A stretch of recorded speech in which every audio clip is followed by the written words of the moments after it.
revisamos la historia argentina de los últimos 40 años, seguramente vamos a coincidir que los organismos de derechos humanos son protagonistas.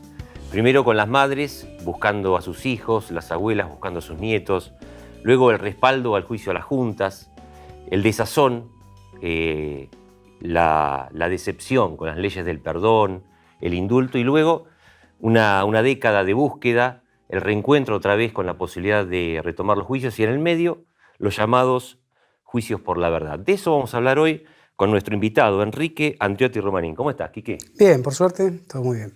Bueno, la primera pregunta que te haría es, tuvimos una década difícil, ¿no? Entre el indulto y lo que fue la recuperación, la posibilidad de otra vez llevar adelante los juicios. ¿Qué pasó en ese intermedio, en ese recorrido? Bueno, pasaron muchas cosas. La primera de ellas es que una parte de los que venían demandando verdad y justicia tuvieron que desplegar otro tipo de caminos para lograr sus objetivos. En un contexto donde además en la sociedad argentina el tema de los derechos humanos perdió terreno. Pero bueno, sin embargo, fuera de esta pregunta de por qué perdió terreno, uno puede encontrar que la persistencia de un conjunto de actores produjo experiencias novedosas, produjo modos distintos de procesar el pasado y que de algún modo son los que permiten que a partir del 2005 pueda volver a ocurrir una persecución punitiva contra aquellos que cometieron crímenes. Creo que es un periodo muy interesante que si uno lo mira en términos de un plazo mediano, porque no son tantos años, la cantidad de cosas y de acciones que desarrollaron las organizaciones de derechos humanos son tal vez tan intensas como en sus comienzos.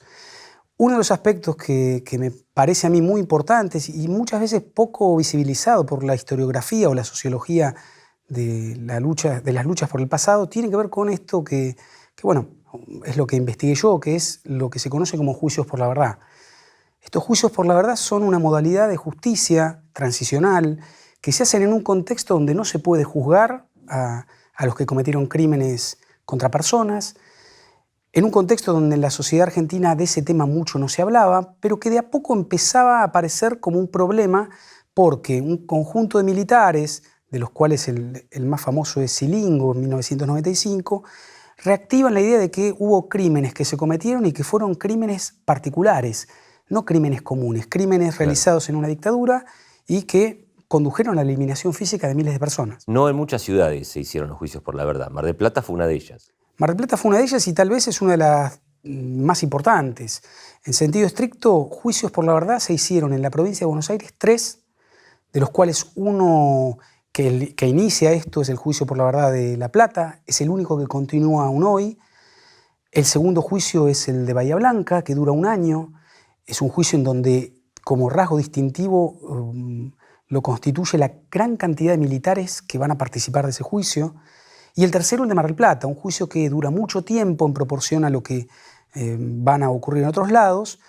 Y después se encuentran otros 6 juicios que tuvieron, al menos como intención, cierto eco en el Poder Judicial. Juicios que empezaron, duraron muy poquito y terminaron. O como en Mendoza, que quisieron iniciarse y por los problemas que trajo el tratamiento judicial del pasado se terminaron. Así que eso le agrega todavía a los juicios de la provincia de Buenos Aires y en particular a los de Mar del Plata, al de Mar del Plata, al de Bahía y al de La Plata, un agregado excepcional. Quique, naciste en 1976, justo en el año del golpe. ¿Tu interés por este tema viene de un legado familiar? Conocemos obviamente a tu padre y el compromiso que ha tenido también con los organismos de derechos humanos, ¿o por dónde aparece ese interés? Es extraño y es una buena pregunta, me la hice muchas veces. Yo estudié sociología pensando en que el destino de estudiar derecho, que sí eligió mi hermano, me separaba de una herencia familiar. Estudié sociología pensando en que lo que me interesaba tenía que ver con cómo los hombres y mujeres se representan en el mundo. Después fui transformando eso en cómo los hombres y mujeres luchan por el sentido del mundo. Y paradójicamente terminé mis estudios doctorales investigando algo que me acercaba a mi historia, de la cual no conocía mucho. En mi caso, al igual que muchos jóvenes hijos de militantes de los años 70, la transmisión de qué fue los 70 no fue directa.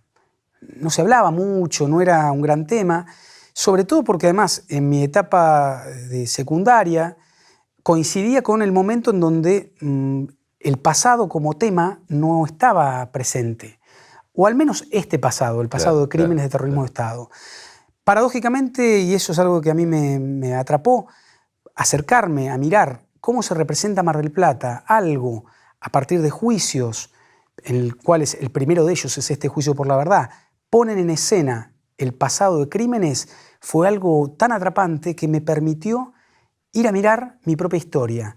Yo llegué a este juicio a partir de algo que escuché, que es que en una actividad sobre cómo era la historia de la carrera de sociología, un paréntesis, yo en 2007 estaba avanzando en mis estudios doctorales y también estaba metido en el proyecto de abrir la carrera de sociología. Bueno, un grupo de personas hacen una actividad y leen algo del juicio por la verdad. Leen un testimonio en el cual hablan de mi papá, cosas que yo no sabía. Y a partir de ahí dije, no, esto es lo que quiero empezar a... Él nunca te había contado eso. Muy poco, muy fragmentado. Es bastante lógico, Mar del Plata por muchos motivos es una ciudad que procesó de manera diferente el pasado que lo que ocurrió en otros lados, porque es un pasado muy doloroso, muy intrincado, en donde las redes personales se vieron profundamente afectadas.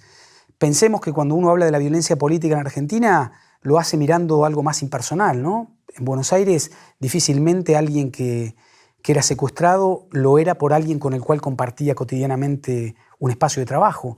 Acá ha pasado eso y pasaron muchas cosas. Estás hablando concretamente del enfrentamiento, por ejemplo, entre los grupos de izquierda y la CNU. Se conocían todos. Exactamente. Como dijo una vez uno de los testigos del juicio por la verdad, era como una pecera, donde quienes salían a pescar conocían a todos los pescados. Claro.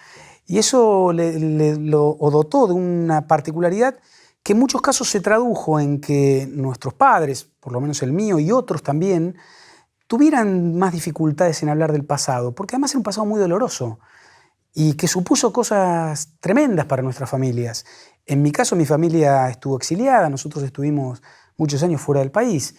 Y así como nosotros, que por suerte no tuvimos muertos, otros tuvieron que contar también con personas desaparecidas y tuvieron que convivir también con algunos de los que habían sido parte de ese proceso de desaparecer personas.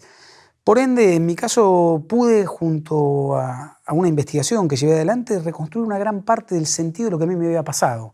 Por ejemplo, entendí por qué habíamos estado exiliados, entendí quién era mi papá dentro de la década de los 70, entendí muchas cosas y sentidos que le otorgaban otros al accionar de mi papá.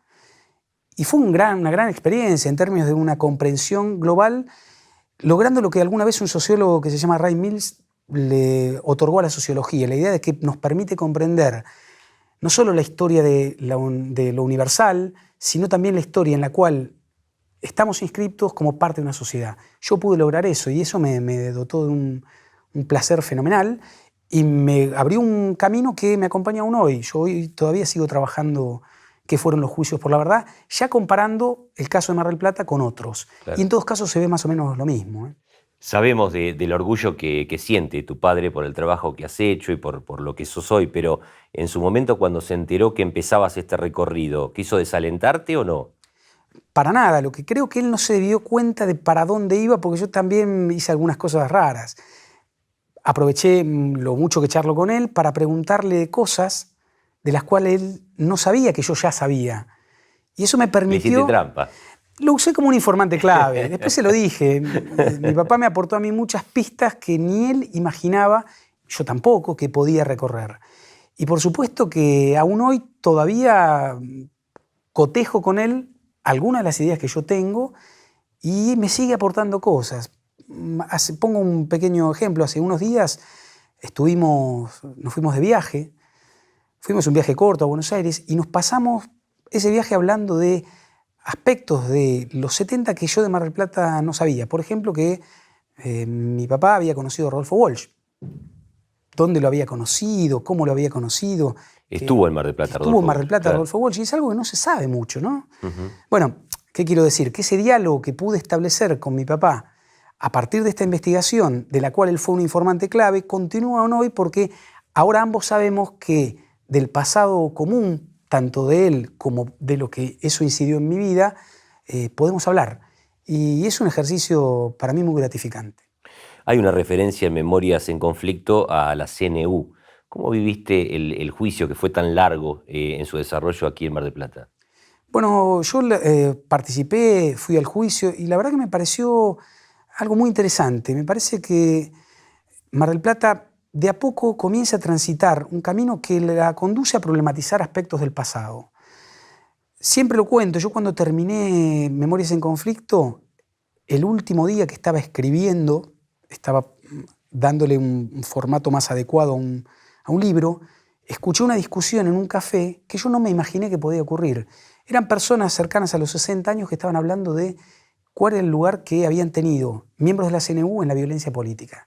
Y me quedó como una señal de que había algo que empezaba a cambiar. Yo creo que el juicio que se realizó, que es un juicio que en sus fundamentos presenta antecedentes muy importantes, abre una grieta para discutir la participación de civiles en el terrorismo de Estado. Pero más aún, abre una grieta para pensar qué fue un enfrentamiento civil que existió en la Argentina y en el cual todavía hay partes que merecen ser escuchadas.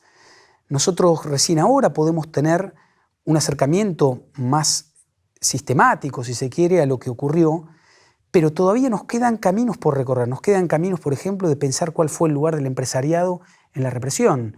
Hay lugares de la ciudad donde lo que ocurrió adquirió ribetes dramáticos y de los cuales aún no se habla. Por ejemplo, el puerto de la ciudad. O como lo conversábamos con un colega historiador hace pocos días, ¿qué ocurrió y cómo fue la represión en los barrios periféricos? De eso hay mucho todavía. Me parece que este juicio abre un camino, aunque me genera a mí una sola inquietud. Me parece que es todavía importante pensar cómo esto se traslada a otros sectores de la ciudadanía marplatense para las cuales el juicio a los integrantes de la CNU pasó desapercibido. Y creo que ese sigue siendo un desafío tan grande como el que tenemos aún hoy de procesar el pasado criminal en Argentina, que se nos presenta y reaparece todo el tiempo. Reaparece bajo una idea que me parece a mí muy potente, que es que el tema de las violaciones a los derechos humanos y los crímenes cometidos durante el terrorismo de Estado constituyen todavía un vector central para comprender la forma que asumió la democracia en la Argentina.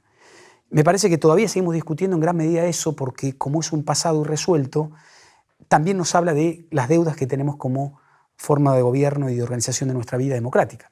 Mencionaste al sector empresario, hemos hablado de los militares, en la CNU, muchos abogados. Tal vez sea difícil abordar la responsabilidad de la Iglesia, ¿no? ¿Pensás que alguna vez se va a hacer eso, teniendo en cuenta que, bueno, además el Papa es argentino, ¿no? Bueno, yo espero que sí. Creo que hay una tarea todavía por parte de quienes trabajamos temas de memoria de meternos en los recovecos no explorados de la década de los 70. Claramente el sector eclesiástico es uno de ellos. También nos resta saber qué pasó en el poder político. Esencialmente, qué pasó en aquellos hombres y mujeres que continuaron en la municipalidad, que gestionaron también dentro de la dictadura cosas pequeñas, pero que hablan de un relato que hay que construir y que exige meterse con voces que todavía no tienen lugar. Y los medios de comunicación, ¿no? Los medios de comunicación también. Me parece que ese es el aprendizaje además que estos tiempos nos muestran. Los medios de comunicación no fueron actores víctimas o indemnes, fueron parte de procesos en los cuales en algunos casos fueron directamente partícipes de distintos modos, ¿no? Desinformando muchas veces o promoviendo un relato cercano a lo que pensaba. Somos uno de los gremios que más desaparecidos tiene también. Por ejemplo, y no se habla tanto, digo, revisar la historia de los diarios locales es algo fenomenal. En el caso de Mar del Plata todavía resta escribirse la historia del diario La Capital. Claro. Y hay muchos indicios de que esa historia no es una historia tranquila, que cuando alguien empieza a meterse y vea cómo funcionaron las redacciones, qué pasaba ahí, cuál era el vínculo con las Fuerzas Armadas, particularmente con la Marina, vamos a llevarnos muchas sorpresas. En otras ciudades eso está empezando a ocurrir porque además fue mucho más intenso. Si uno agarra Bahía Blanca y mira la nueva provincia, claro. Es obvia la participación y la coexistencia de un empresariado de medios de comunicación que acompañó la represión. Pero bueno, Mar del Plata todavía nos queda La Plata, y nos quedan muchas ciudades del país en donde de algún modo los medios se articularon en sistemas represivos y que, como vos decís, para poder tener una historia lo más completa posible, no existe la ilusión de poder contar todo, tenemos que meternos en esos caminos. Sé que en términos de la iglesia local hay historiadores que están avanzando, que están intentando encontrar archivos, que están tratando Cuando de ver... decís local, de Mar del Plata. De Mar del Plata, que están tratando de pensar cómo fue la experiencia de la iglesia durante la etapa previa al golpe militar y después. Pero también sé que las dificultades que tienen son enormes. No hay información, es muy difícil que quienes participaron en esos años hablen, porque también ponen en juego muchas cosas sensibles. No es fácil reconocer que uno ocupó un lugar, que sabía lo que ocurría y que hizo menos de lo que podía. Claro. Y bueno. Recurro a tu condición de sociólogo. ¿Cómo explicamos que en una ciudad considerada, supongo que vas a coincidir con esto, muy conservadora como Mar del Plata, haya una historia como la que hay con los organismos de derechos humanos con tanta participación? Bueno, siempre en primer lugar yo pongo la idea de la existencia de hombres y mujeres con una voluntad inquebrantable y que se fundan en algo que además es muy difícil de imaginar. Cuando uno quiere imaginar qué motiva a una madre de un desaparecido a pelear por conocer los destinos de sus hijos, tiene que recuperar un vínculo humano que es central y que está en el motor de cualquier emprendimiento. Cualquiera que es papá o mamá sabe lo que significa imaginar el horizonte de que un hijo no esté. Yo creo que entonces encontrar fuerzas como encontraron estos hombres y mujeres, porque también había papás que se lanzaron a pelear por esto, habla de lo fenomenal del emprendimiento, en un contexto donde además dentro de las ciudades de la provincia de Buenos Aires, que más dispositivos represivos tuvieron y donde fue más feroz, Mar del Plata es una de las primeras. Entonces me parece que eso es un elemento distintivo. Y segundo, que tiene que ver también con que de algún modo la participación de estas mujeres y de hombres en ciudades pequeñas les permitió mover y utilizar recursos que en otros lados era más difícil. Por ejemplo, si uno mira a las mamás o a los papás o a los familiares en un sentido más amplio de los desaparecidos, en Mar del Plata movilizaron recursos personales que acá pudieron ser efectivos y que en otros lados no. Ir a reclamar a la iglesia, ir a reclamar a un miembro del poder político, ir a reclamar incluso a un militar, acá pudo ser. Se podía lograr. En Buenos Aires era imposible imaginar ir a poder sentarse con Arguindegui o con Camps para las integrantes y los integrantes de las organizaciones nacionales era más difícil. Acá se movilizó y se hicieron cosas que permitieron ir creando, a mi criterio, esta paradoja, ¿no? Una sociedad muy conservadora en algunos aspectos, pero que en términos de una movilización por los derechos humanos acompañó más que otras, aunque tampoco hay que confundirse mucho. No es que la ciudad y la ciudadanía marplatense acompañó tampoco tanto. Si uno lo mira históricamente, bueno, hubo acompañamiento y lo más paradójico es que ese acompañamiento vino de lugares en donde también la represión fue muy intensa. Un colegio de abogados o la universidad misma, que desde el retorno a la democracia se involucró con la causa de los desaparecidos, hablan de la habilidad y de las estrategias de las organizaciones de derechos humanos de sumar apoyos institucionales. Por ejemplo, como el que sumaron para realizar el juicio por la verdad. Sumaron a más de 50 instituciones de la ciudad. Eso es un hecho inédito en toda la Argentina. La actitud de los jueces del Tribunal Federal fue fundamental. Claro que la es. Siempre que hay un juez o un grupo de jueces que deciden acompañar, eso hace diferencias. Me parece que en esto lo vemos en relación a lo que pasa en Argentina y en donde los juicios por la verdad también nos muestran esto. No todos los jueces estuvieron dispuestos a hacer estos juicios. Claro. En sentido estricto hubo pocos. Y los que lo hicieron eran porque tenían o un compromiso democrático muy fuerte o porque además se sintieron impulsados y obligados por entramados institucionales que empujaron para esto. Quiero decirlo de una manera muy simple. Imaginemos que vienen 50 instituciones de la ciudad, como el Colegio de Abogados o la universidad, e incluso la municipalidad, acompañando un reclamo. ¿Qué juez le va a decir rápidamente que no a eso? Claro. En otro lado no pasó así, y eso mostró, por ejemplo, que muchos juicios por la verdad no pudieran hacerse. Cuando en Jujuy intentan llevar adelante este juicio, el acompañamiento que tienen institucional es bastante débil, y por lo tanto los jueces deciden, no, nosotros esto no lo hacemos. Me parece que eso también le dota a Mar del Plata de una singularidad. Es muy conservadora en algunos comportamientos, pero en otros es pionera y está, en términos de una avanzada respecto a distintas ciudades acerca de cómo procesar el trámite del pasado. Pensemos que Mar del Plata tuvo cosas que la hicieron distintiva, entre ellas una delegación de la CONADEP. Mar del Plata tuvo la Argentina tuvo 6 delegaciones de la CONADEP, una de Mar del Plata. Y eso habla otra vez de lo mismo, ¿no? De entramados de seres, hombres y mujeres que enfrentan el pasado, que ponen en juego sus recursos y que encuentran en otros también eco para hacerlo. Eso me parece que es el rasgo distintivo de lo que yo creo que Mar del Plata tiene. Acompañado también de otros seres que pretenden que eso no ocurra. El entramado militar en Mar del Plata fue, es y por mucho tiempo, creo yo, seguirá siendo muy fuerte.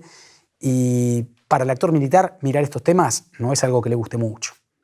Decía en el comienzo del programa, en la presentación, que es imposible abordar la historia argentina de los últimos 40 años sin pensar en estos temas que estamos abordando, ¿no? Los organismos de derechos humanos, la búsqueda de la verdad, esclarecer los delitos de lesa humanidad. Es imposible entender lo que ocurrió también en esos años y antes, ¿no? Antes de la dictadura y durante los años de violencia en la Argentina, sin pensar el peronismo. Debe ser apasionante para un sociólogo abordar el peronismo. Yo, mientras te escuchaba en una de las respuestas anteriores, me acordaba de un libro de Portantiero sobre el peronismo. Peronismo que permite o que permitió soñar con la revolución, con un Perón que volvía y apoyaba esos movimientos revolucionarios, al mismo tiempo que se creaba la AAA, un organismo que desde el Estado reprimía a aquellos que buscaban cambiar la sociedad. ¿Cómo abordamos o por dónde podemos ingresar para entender esas contradicciones que para un extranjero son imposibles, por ejemplo? Bueno, es un tema de la sociología en Argentina desde sus comienzos. La sociología científica, en la versión de Gino Germani, que es aquella que funda la primera carrera de sociología, tenía como gran problema qué hacer con el peronismo. De hecho, las primeras grandes investigaciones de sociología en la Argentina son orientadas a responder esta pregunta. Por ejemplo, ¿cómo desperonizar a la clase trabajadora? O por otra parte, ¿cuál es el lugar del peronismo en una potencial revolución social? Y creo que de algún modo, aunque ahora mucho más diversificada y orientada a temas diferentes, una gran parte de la sociología sigue lidiando con el peronismo y con el régimen político resultante del peronismo.